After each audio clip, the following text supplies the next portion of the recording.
Свлечиште сруши дел од регионалниот пат кој води кон селото Јабланица. Околу 2000 жители и роднокрајци, колку што ги има во летниот период, буквално се одсечени, бидејќи патот е нефункционален и ризичен. Секој поминува на собствена одговорност.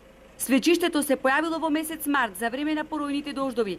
Илчо Токлески раскажува како битисуваат секојдневно, присетувајќи се на реакцијата на мештаните кога виделе дека половина од патот буквално го нема. Ужасно. Значи не бевме сигурни да поминиме и дали во истиот момент ќе се спуштиме долу со асфалтот. И сега е такво чувството, значи ако го чекаме септември, ако чекаме да не фати зима, ние нема да имаме пат. Значи ќе бидеме тотално отсечени.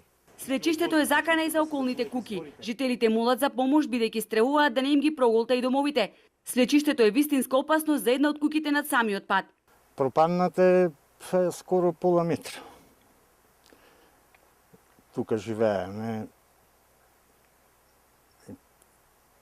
Стравувате? Па нормално стравуваме. Тука сме цела фамилија и На почетокот од месец јуни Државниот инспекторат направиле увид на лице место, поставиле сообраќајни знаци и толку. Надлежните не реагираат како во Јабланица да нема живи луѓе. Се жалат мештаните. Не ги размисли што пред, зашто? И коштат нешто 5000 евра да фалят, то напред патов, кој ќе се десит, не дај Боже, нешто џабе офлелеј се десило, не, пред време. Што пред? Спиет. Државниот инспекторат за транспорт го задолжил јавното претпријатие за државни патишта да го санира патот, ама најдоцна за 3 месеци.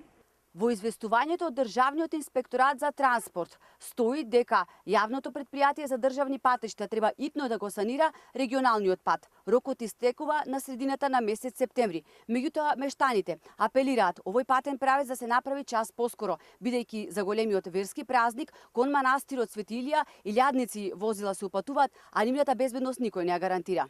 Жителите не може да го користат нити патот кој преку селата од Долни Дримкол води до Јабланица, бидејќи и тој е небезбеден.